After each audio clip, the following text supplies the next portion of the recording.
मैं तुझे प्रथम गिनती में गिनाता हूं, देवताओं का अधिपत्य तुझे प्रदान करता हूं, सारे देवों में तू प्रथम गिनती में गिना जाएगा, प्रथम पूज्य माना जाएगा। बस शंकर भगवान ने वर दिया, थोड़ी देर बाद कार्तिकेय महाराज आ गए। कौन आए? जम के बोलो जरा। कार्तिकेय। और कार्तिकेय जी आए और आकर बोले, पिताजी दंडवत करा, प्रणाम करा, साष्टांग करा, मैं परिक्रमा कर कर आ गया। मैंने परिक्रमा करा।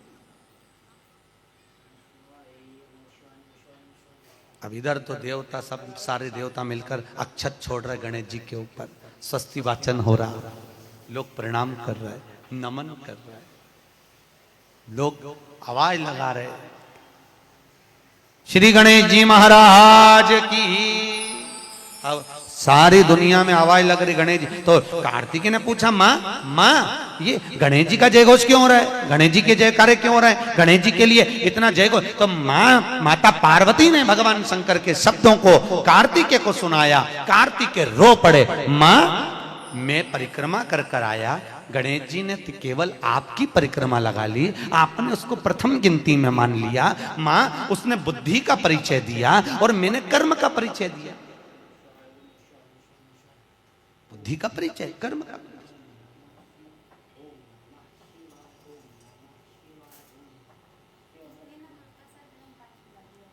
मैंने कर्म कर दिया। महाराज व्यक्ति को उसके भाग्य का मिलता है कि कर्म का मिलता है? जल्दी बोलो। कर्म का। आपका क्या विचार है? ये लोग तो बहुत दूर बैठे हैं इसलिए इनसे पूछ ही नहीं रही। व्यक्ति को उसके भाग्य का मिलता है कि कर्म का मिलता है? पुरुषों से भी पूछने का मन है मेरा भाऊ, बोलो तो सही कि उसके कर्म का मिलेगा कि भाग्य का मिलेगा? है दोनों का मिलेगा। मेरी माताएं जीजियां बिल्कुल सही कह रही है, दोनों का ही चाहिए। काय का भाग्य का और कर्म का, ये दो हैं।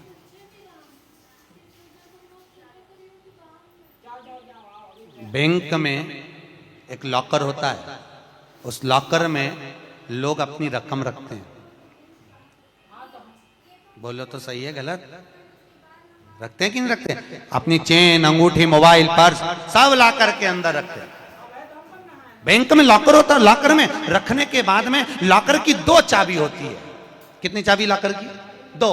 एक चाबी तुम्हारे पास, एक चाबी मैनेजर के पास। तुम्हारी चाबी कितनी भी लगा लो, जब तक मैनेजर की चाबी नहीं लगेगी तब तक वो लॉकर, अरे बोलो जम के, नहीं खुलेगी। और बैंक का मैनेजर कितनी भी चाबी लगा ले, लॉकर खुलेगा क्या? नहीं, तुम्हारी चाबी लगना जरूरी है। उसी तरह तुम्हारी चाबी है कर्म की चाबी, तुम कितनी भी घुमा लो पर वो ताला नहीं खुल सकता जब तक मैनेजर मेरा शंकर अपनी भाग्य की चाबी घुमा कर नहीं जाए। इसलिए तुम कर्म करो, भाग्य की चाबी मेरा भोलेनाथ घुमाएगा, और कब क्या दे जाए तुम्हें मालूम ही नहीं पड़ पाएगा। इसलिए चाबी दोनों होना चाहिए, एक भाग्य की, एक कर्म की। दो चाबी होंगी लॉकर खुलेगा, अगर एक चाबी लगी तो लॉकर नहीं खुलेगा। गणेश जी महाराज को भगवान कार्तिकेय महाराज बोल रहे हैं, माँ मैं कर्म करने गया था, मैं परिक्रमा करने गया था, और यहाँ गणेश जी महाराज को तुमने प्रथम गिनती में बना दिया। माँ ये क्या हुआ? माता पार्वती को गुस्सा तो बहुत आया, क्रोध भी आया। माँ पार्वती की आंख में अश्रु भी भर गए महाराज, आंसू है माता पार्वती के नयन,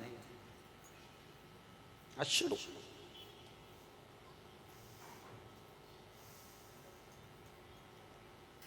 मां खड़ी हो गई।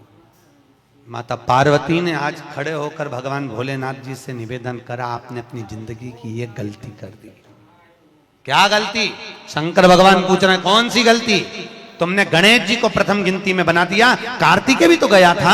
अगर कुछ थोड़ा सा आशीर्वाद रखना था तो कार्तिकेय के लिए रखना था, पर तुमने केवल गणेश को प्रथम गिनती में बनाया है, यह तुम्हारी गलती है। तो गणेश जी ने परिक्रमा भी तो करी है। माता पार्वती खड़े होकर शंकर भगवान से बोली, भोलेनाथ मैंने अपनी जिंदगी में आपसे कभी कुछ नहीं मांगा, पर आज तुम्हारी यह पार्वती तुमसे एक वर चाहती है। शंकर भगवान ने कहा, मांग, तुझे क्या चाहिए? पार्वती कहती है, आज के बाद तुम्हारी कभी पूर्ण परिक्रमा ना लगे, आज के बाद तुम्हारी कभी पूर्ण प्रदक्षिणा ना हो, पूर्ण नहीं होनी। कौन ने मांगा? जम के बोलो, पार्वती। शंकर की पूर्ण प्रदक्षिणा माता पार्वती ने कह दिया, भोलेनाथ आज के बाद ना हो, क्योंकि तुम भोले हो, तुम्हारे आसपास कोई घूम लेता है, तुम उसको कुछ भी निकाल कर दे देते हो। होता है, दो बहुएं होती हैं, एक बहू रहती है पूना में, बोलो कहां? मुंबई या पूना, और दूसरी बहू तुम्हारे साथ रहती है। अरे बोलो जम के, एक दूर रह रही है और एक तुम्हारे साथ रह रही है।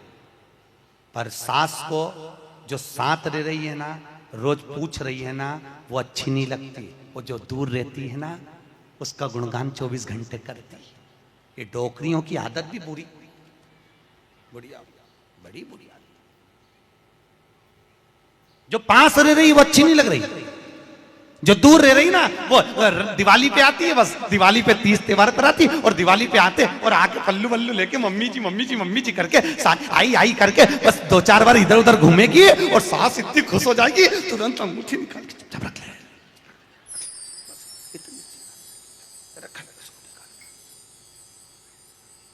जो तुम्हारे पास में है वो बुरी लग रही है, वो चाय दे रही है, दूध दे रही है, बस बोलने में कभी कभी बोल देती है। अब बहुएं हैं बेचारी, हो जाता है। एक सास बहू से कहती है, मैं सुबह 5 बजे उठती हूं, तू 4 बजे उठाकर। अब वो झगड़ा करते करते हमारे पास आ गए, और हमारे पास आके बोली, गुरुजी ये मेरी सास मुझे परेशान करे। मैंने बोला, तेरी सास को क्या बोल रही है? तो क्या मैं 5 बजे उठूं तो बहू 4 बजे उठना चाहिए। तो मैंने कहा, अच्छी बात बोली, कोई दिक्कत वाली बात नहीं है। एक काम कर, बहू की उम्र है 20 साल, तेरी उम्र है 70 साल, तू 20 साल की बन जा, मैं भी इसको जगाना चालू कर देता हूं। जब तुम, वो कहते हैं ना, सास भी कभी बहू थी। जब तुम बहू थे, तुम भी खूब अलमस्त चकाचक सोते थे, और तुम्हारी सास पहले उठती थी। बुढ़ापे में नींद नहीं आती जीजी, नहीं आती। आती क्या? अरे बोलो तो, आती बुढ़ापे में। मनुष्य की उम्र, गधा की उम्र, कुत्ता की उम्र और उल्लू की उम्र बराबर थी। किस किस की? जम के बोलो। मनुष्य, गधा, कुत्ता, उल्लू। सबको पहचानती हो? ठीक है, सबकी उम्र बराबर है, 40-40 साल। मनुष्य पहले 40 साल का था, गधा 40 साल का था, कुत्ता 40 साल का था, उल्लू 40 साल का था। सबकी उम्र लेवल में बिल्कुल बराबर थी। भगवान क्या देर अंधेर कुछ ये ऊंचा नीचा लेवल अपने यहाँ चले, भगवान क्या नहीं चले। भगवान ने सबकी उम्र 40-40 साल रखी, सबकी उम्र 40। एक दिन गधा भगवान के पास में आया, और गधे ने भगवान से आकर कहा, अरे भोलेनाथ। भगवान शंकर ने पूछा, क्या हो गया? महाराज, हमारी उम्र 40 साल की दे दी, हम लोगों का बोझा ढोते रहे, लोगों का वजन ढोते रहे, महाराज हमारी उम्र बिल्कुल आधी कर दो, बिल्कुल आधी, हमें इतनी लंबी उम्र नहीं चाहिए। भगवान ने कहा, ठीक है गधा, आज से तू 20 साल का। गधा कितने साल का हो गया? अरे जम के बोलो, 20 साल का। थोड़ी देर बाद मनुष्य, आवाज सेट करो, मनुष्य, इको खत्म हो गया, डिले नहीं आ रहा। मनुष्य, और थोड़ी देर बाद में मनुष्य भगवान के पास पहुंचा। भोलेनाथ आगे वापस आ गया। मनुष्य और भगवान के पास जाकर बोला, भोलेनाथ। भगवान शंकर ने पूछा, तुझे क्या हो गया? भोलेनाथ, 40 में मेरा क्या होगा प्रभु? भगवान ने कहा, गधे की बच्ची है, कितने साल बचे हैं? 20। मनुष्य कहा दे दो प्रभु, भगवान ने कल ले जा। कितने का हो गया? जम के बोलो 60 का। थोड़ी देर बाद कुत्ता आ गया। कुत्ता शंकर जी से बोला भोलेनाथ। शंकर भगवान ने पूछा तुझे क्या हो गया? महाराज 40 साल की उम्र दे दी, लोगों के दरवाजे पर बैठा रहूं, दरवाजे पे बैठकर झूठन चाटूं, दरवाजे पे बैठ कर रोटी खाऊं, दरवाजे पे दुम हिलाऊं और दरवाजे पे से चिल्लाऊं महाराज मेरी उम्र कम कर दो। भगवान ने कहा ठीक है कुत्ता, आज से तू 20 साल। थोड़ी देर बाद मनुष्य फिर आ गया। भोलेनाथ 60 में क्या होगा? भगवान ने कहा कुत्ता की बच्ची है कि चल जाएगी, ले जा। कितने का हो गया? 80। थोड़ी देर बाद उल्लू आया। उल्लू ने आकर कहा भोलेनाथ। भगवान शंकर ने पूछा तुझे क्या हो गया? महाराज 40 साल की उम्र दे दी, रात रात भर जगता रहूं, पेड़ पे टंगा रहूं, रात रात भर मुझे नींद नहीं आती भोलेनाथ, मेरे को रात भर चौकीदारी करना पड़ती, रात भर पेड़ पे बैठा रहता हूं, रात भर वृक्ष पर बैठा रहता हूं, मेरी उम्र कम कर दो। भगवान ने कहा कितनी कम कर दो? बिल्कुल आधी कर दो। भगवान ने उल्लू की उम्र आधी कर दी। कितने साल का हो गया? 20 साल का। थोड़ी देर बाद मनुष्य आ गया। मनुष्य आकर बोला अरे भोलेनाथ। शंकर भगवान ने पूछा क्या हुआ? 80 में मेरा क्या होगा? भगवान ने कहा उल्लू की बच्ची है, चलेगी कि ले जा। कितने का हो गया? 100 का। अब तुम खुद देखो 40 वर्ष तक मनुष्य अपनी जिंदगी को सही जीता है। कितने साल? जम के बोलो जरा। 40 साल तक मनुष्य अपने जीवन को सही जीता है। खूब खाता, आराम से पचता, खूब डेंटिंग पेंटिंग सब चकाचक, कपड़े मपड़े सब जोरदार, रकम मकम सब पहने, खूब अच्छा लगे। क्योंकि 40 वर्ष की जिंदगी तुम्हारी है तो 40 साल तक मनुष्य अपने जीवन को सही जीता है। 40 के बाद किसकी लगी थी? जम के बोलो। गधे की। तो 40 से 60 तक मनुष्य गधे जैसा बोझा ढोता है। बच्चों को बड़ा करना है, शादी करना है, मायरा भरना है, परिवार को पालना है, तो बोझा ढो रहा है। जैसे गधा बोझा नहीं ढोता, ऐसे 60 तक बोझा ढोया। 60 के बाद उम्र किसकी लगी? कुत्ता की। जब 80 की उम्र में आता है तो कुत्ते को दरवाजे पे रखा जाता है।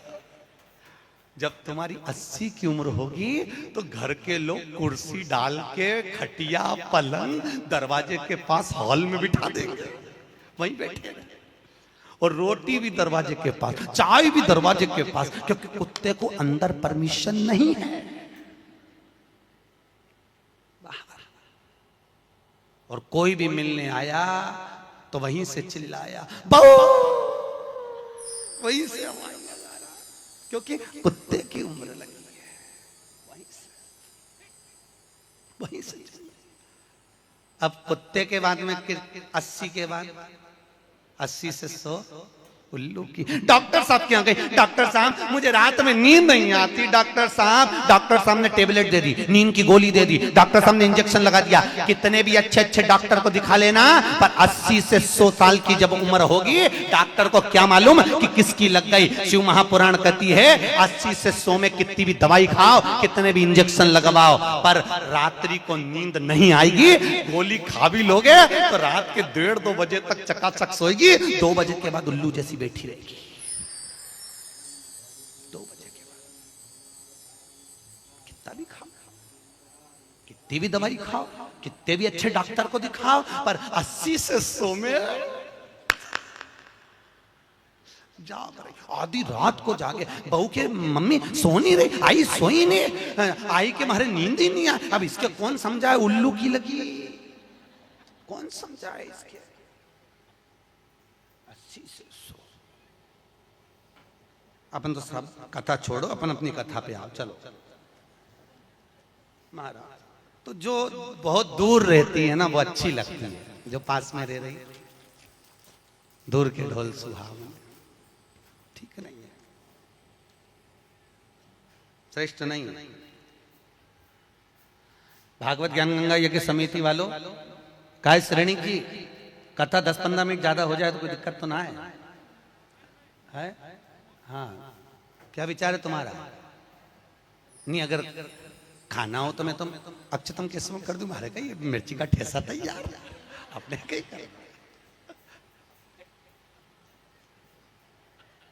आमठी न चावल। आज तो खूब चक निपटा। अगला प्रश्न है, तो ये प्रदक्षिणा का प्रश्न। अगला प्रश्न, शिवलिंग की पूजा करने के लिए शिवलिंग को घर में कहां रखें? जहां तुम्हारी मर्जी हो। अब ये तो भगवान शंकर को पूजा घर में रखो ना, जहां पूजन होती है, जहां देवता बैठे हुए वहां रखो।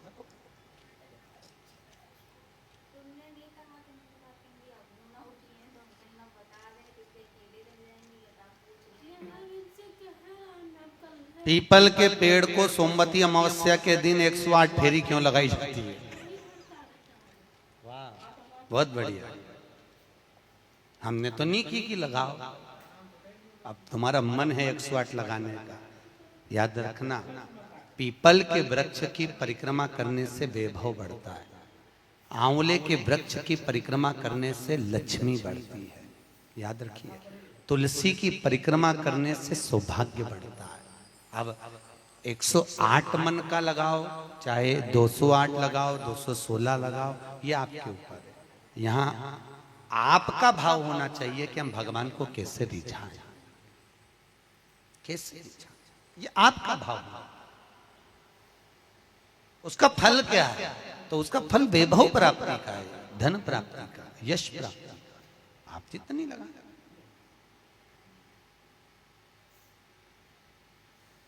ऋषभदेव जी के पुत्र श्री भरत जी महाराज अपनी योनि से छूटे तो हिरण की योनि में गए। हिरण की योनि पाने के बाद श्री ऋषभदेव जी के पुत्र जो भरत जी थे, हिरण की योनि में आने के बाद में, हिरण की योनि पाने के बाद भरत जी को लगा कि मैं इस हिरण की योनि में पड़ गया हूं, इससे मुक्ति कैसे मिलेगी? तो हिरण की योनि में आने के बाद भरत जी महाराज पीपल के वृक्ष के नीचे जो संत बैठे हुए थे, उनकी 108 परिक्रमा करते थे हिरण की योनि में। तो हिरण की योनि के 108 परिक्रमा कर रहे थे। उस दिन थी सोमवती अमावस्या का दिन, जिस दिन हिरण की योनि से परिक्रमा करते करते भरत जी महाराज छूट गए थे और वापिस मनुष्य की योनि में आ गए थे। ये 108 परिक्रमा का फल है। ऋषभ जी के पुत्र हिरण की योनि से छूटकर परमात्मा की भक्ति को मनुष्य देह में लगे। शायद हो सकता है हम मानव की देह में हैं और मनुष्य की देह में आकर अगर हम भगवान की 108 परिक्रमा लगाते हैं, हम भगवान का भजन करते हैं, 108 परिक्रमा के अंतर्गत हम डूबे रहते हैं, तो हो सकता है मनुष्य की योनि से छूटकर हम देव योनि में चले जाए, भगवान की परास प्राप्त हो जाए। मां तो शास्त्र कह रहा है, अंजना माता गौतम बाबा से कहने पर शंकर की आराधना कर रही है। और आराधना करी माता अंजना ने, शिव जी की आराधना करी, शंकर की जब आराधना करी, शंकर का अभिषेक करा, भगवान भूत भावन प्रसन्न हो गए और शंकर भगवान ने उसी समय माता अंजना को वर प्रदान करा, तो चिंता मत कर, तेरे घर में पुत्र होगा। पुत्र, तू क्यों चिंता कर? भगवान शंकर जब भी देते हैं छप्पर फाड़ के देते हैं। भगवान कृष्ण के यहाँ कितने बच्चे दिए? 1,77,086।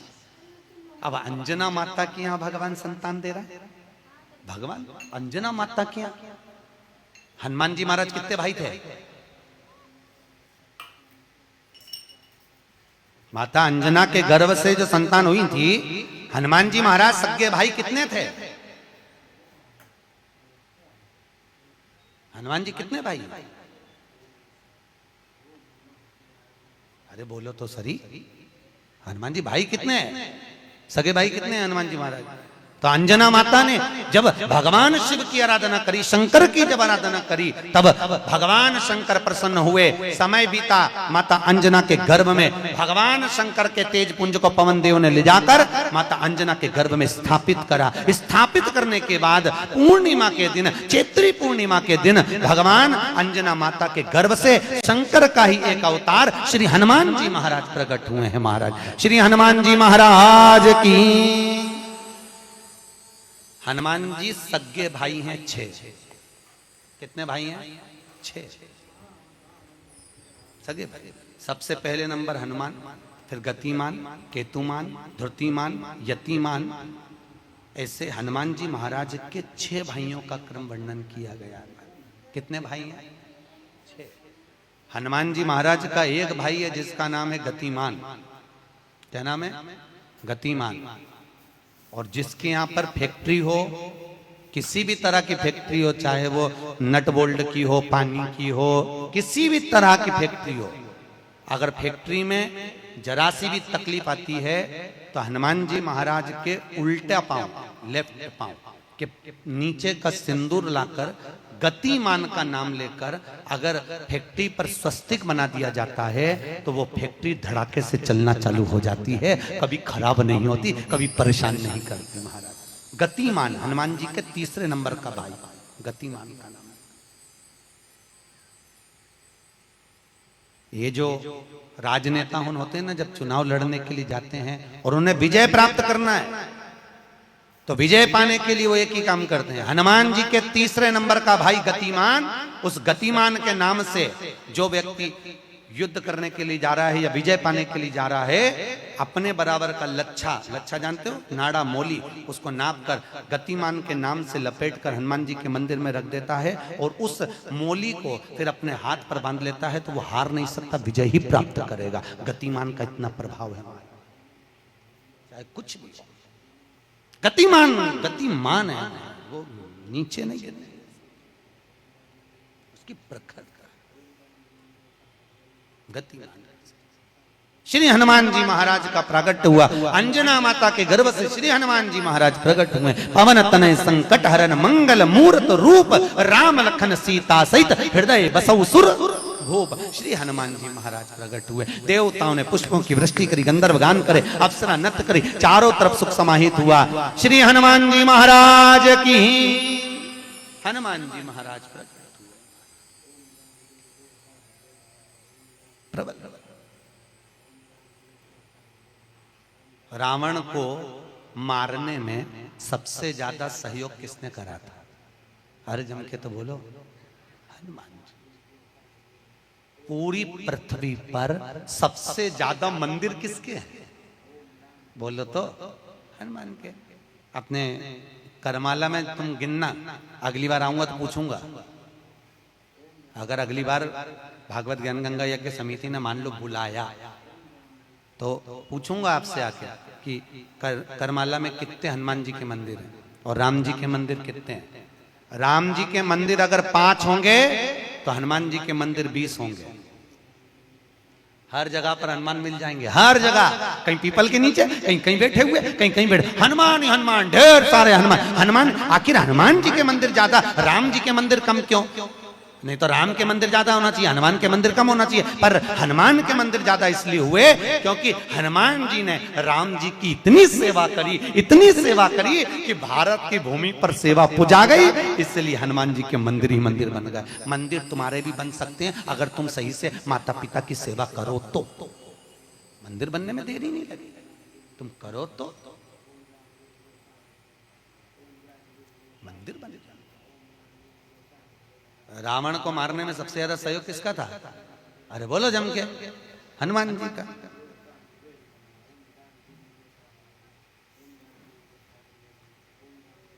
राम जी ने रावण की नाभि में बाण मारा था कि नहीं मारा था?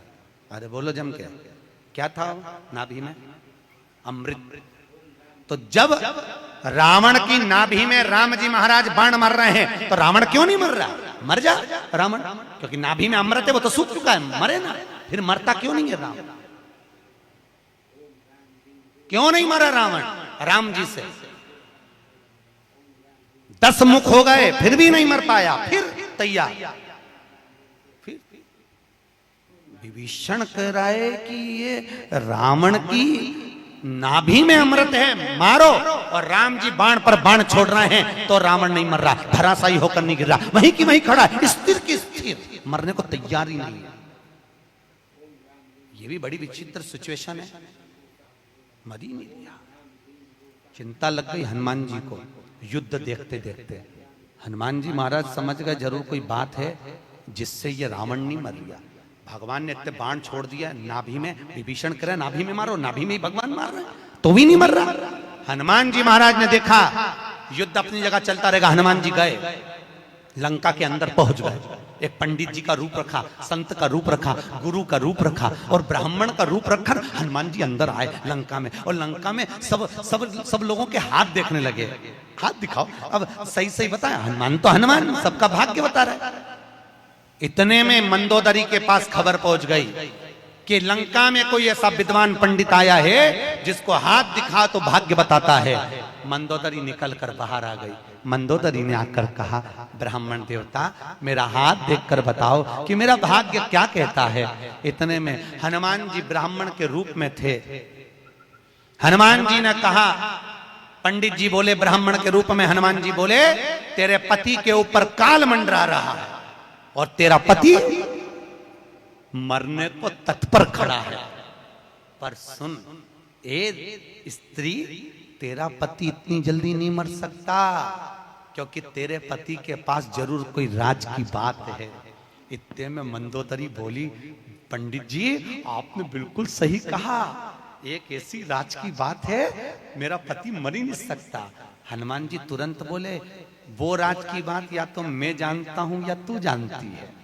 इतने में मंदोदरी बोली, पंडित जी बिल्कुल सही बात है, जब मेरे पति रावण ने तप करा था, ब्रह्मा जी से वर मांगा था, तो ब्रह्मा जी ने कहा मांग तुझे क्या चाहिए, तो रावण ने कहा कि मैं अमर हो जाऊं, तो ब्रह्मा जी ने कहा ऐसा नहीं हो सकता। तो रावण ने कहा मेरी नाभि में अमृत दे दो, रावण को अमृत दे दिया। तब रावण ने कहा इतने में संतुष्टि नहीं होगी, एक बार और दीजिए, मुझे एक ऐसा बाण दो जिस बाण के लगने से नाभि में अमृत सूखे और मैं मरूं। मंदोदरी ने कहा मेरा पति जब तप कर कर आया था, उसको ब्रह्मा जी ने एक बाण दिया था, वो बाण मेरे पति ने मुझे लाकर दिया था। उस बाण को मैंने, जहां मैं शयन कक्ष में सोती हूँ, उस कमरे में मैंने दीवार के अंदर एक खंबे में चुनवा दिया है, सीमेंट से पक्का करवा दिया, वो किसी को मिलेगा ही नहीं। हनुमान जी अपने असली स्वरूप में आए, दीवार तोड़ी और बाण निकाला, राम जी को दिया, राम जी से कहा अब मारो, और जो बाण लगा तब जाकर वो रावण मरा, तब जाकर मरा। नहीं तो राम जी बाण मारते रहते, रावण चकाचक खड़ा रहता, हंसता रहता। वो तो राम और हनुमान।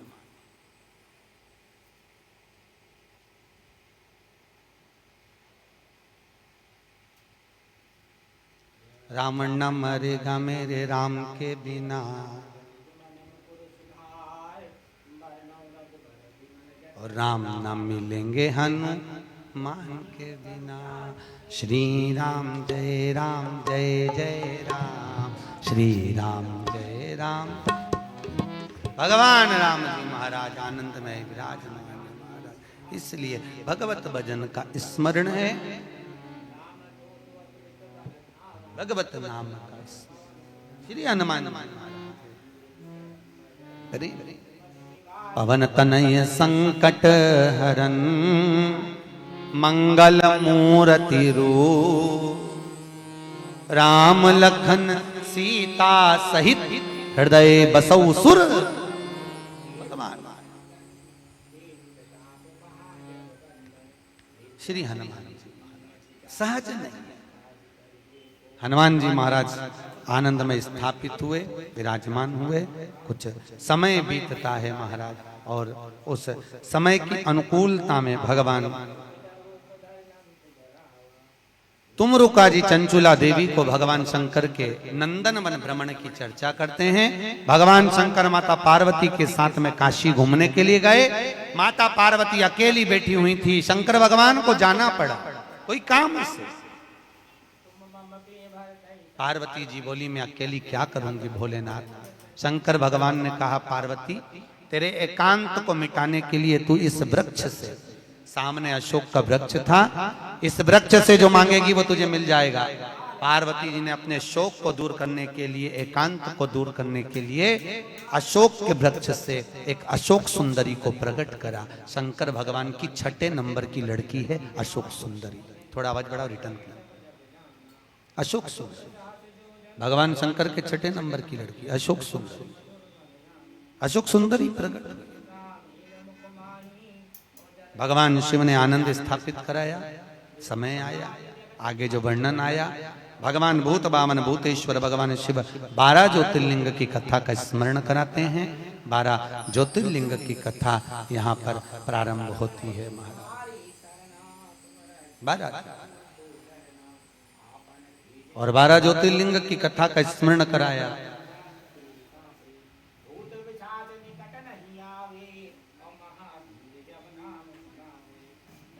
मुख्य यजमान मुख्य यजमान श्रेणिक जी के पुत्र हैं ना, उनको बुला लिया।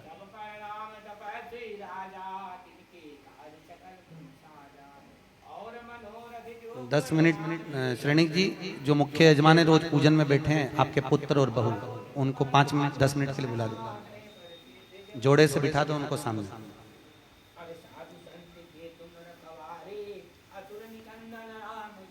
जोड़े से बिठा दो, कहीं पे भी यहीं सामने बिठा दो। भगवान 12 ज्योतिर्लिंग की कथा का स्मरण कराते हैं। श्री तुमरुका जी चंचुला देवी से कहते हैं, चंचुला ये 12 ज्योतिर्लिंग की कथा है जो अखंड सौभाग्य को देने वाली है, लक्ष्मी की वृद्धि करने वाली है, सुख समृद्धि देने वाली है, कार्य में उन्नति देने वाली है, उत्तम फल की प्राप्ति कराने वाली है, वंश की वृद्धि कराने वाली है और हर कार्य में सफलता प्रदान करने वाली 12 ज्योतिर्लिंग की कथा। महाराज चंचुला देवी कहती है, महाराज वो 12 ज्योतिर्लिंग की कथा हमें श्रवण कराएं। भगवान शंकर ने अपनी जटा में से बेलपत्र को निकालकर अपने हाथ में रखा है और हाथ में बेलपत्र लेकर भगवान शंकर 12 ज्योतिर्लिंग की कथा का रस स्वादन ग्रहण करते हैं। प्रथम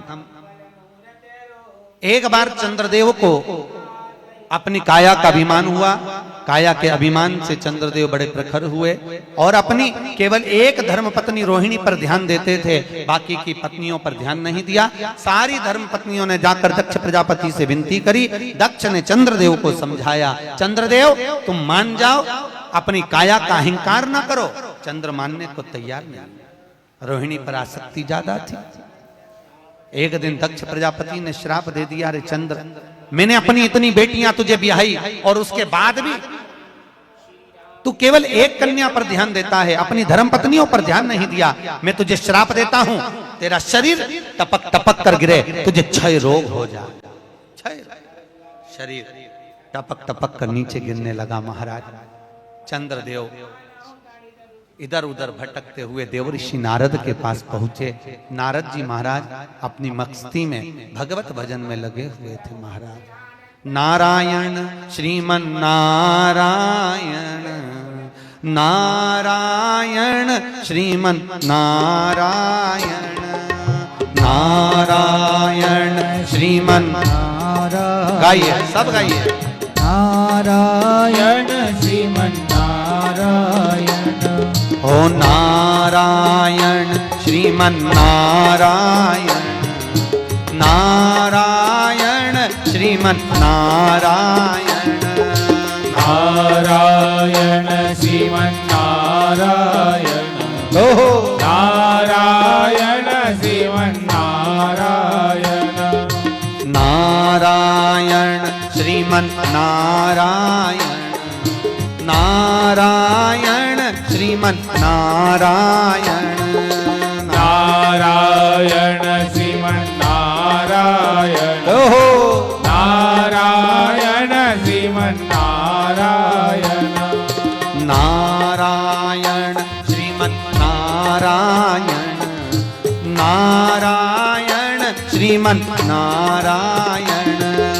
नारायण श्रीमन नारायण, नारायण श्रीमन नारायण, हे नारायण श्रीमन नारायण, नारायण श्रीमन नारायण, नारायण श्रीमन नारायण, नारायण श्रीमन नारायण। श्री नारद जी महाराज मिले। भगवान चंद्रदेव ने विनती करी, महाराज मुझे काया का रोग हो गया है, कृपा करो। भगवान चंद्र की विनती सुनकर देवऋषि नारद ने शंकर जी का पूजन का विधान बताया। शंकर भगवान प्रकट हुए, चंद्रदेव तुम्हारे काया के रोग को मैं मिटाता हूं, तुम यहाँ पर विराजमान रहना। चंद्रदेव को भगवान ने मस्तक पर धारण करा, सोमेश्वर महादेव के रूप में भगवान शंकर विराजित हुए हैं महाराज। बोल सोमनाथ भगवान की हर हर। अगला वर्णन आया है श्री मल्लिकार्जुन। कार्तिकेय अपने माता पिता से रुष्ट होकर श्री शैलम पर जाकर बैठ गए, जहां बैठकर उन्होंने तप किया। शंकर पार्वती उनको मनाने के लिए पहुंचे। आज भी अगर मल्लिकार्जुन में आप पर जाकर दर्शन करेंगे तो मल्लिकार्जुन में 2 ध्वजा लगती है, एक सफेद एक लाल। कितनी ध्वजा लगती है? 2, सफेद और लाल। मल्लिकार्जुन का एक नियम है, वो 2 ध्वजा पूरे महीने में कभी नहीं हिलती। हिलती है तो केवल एक अमावस्या के दिन, एक पूर्णिमा के दिन। अमावस्या के दिन सफेद ध्वजा हिलती है और पूर्णिमा के दिन लाल ध्वजा हिलती है। बाकी के समय पर ध्वजा नीचे की नीचे लटकी रहती है, कितनी भी हवा चले पर वो ध्वजा हिलती नहीं महाराज, हिलती नहीं, कितनी भी हवा चले। आज भी शंकर और पार्वती कार्तिकेय से मिलने के लिए श्री शैलम पर आते हैं। श्री शैलम आज भी भगवान आज भी। अब कार्तिकेय जी वहां विराजमान हुए, भगवान शंकर उनसे मिलने के लिए वहां पधारे। मल्लिकार्जुन के रूप में भगवान शिव विराजमान होते हैं। अगला वर्णन आया है महाकाल। दूषण नाम का राक्षस ब्राह्मणों के बच्चों को निचोड़कर उनका रक्त पीता था। भगवान को सब इन ब्राह्मणों ने पुकारा। शंकर भगवान ने कहा इस दूषण को वरे कि ये जब मरेगा इसका रक्त जहां गिरेगा उससे और भी दूषण उत्पन्न हो जाएंगे। तो एक काम करो, भगवान शंकर ने कहा मेरी बहन के पास जाओ। शंकर जी की एक बहन थी, केवल एक बहन शिव जी, जिसका नाम था छी प्रिया। क्या नाम था? छी प्रिया, जिसको आजकल लोग छिपरा कहने लगे। शिव जी की एक ही बहन थी, छी प्रिया। तुम मेरी बहन के पास जाओ और मेरी बहन छिप्रिया से कहना कि जब भगवान शंकर अगर दूषण नाम के राक्षस को मारे, जहां जहां उसका रक्त गिरे सारे रक्त को समेट देवे जल के वेग में। छिप्रिया ने वैसे ही करा। भगवान शंकर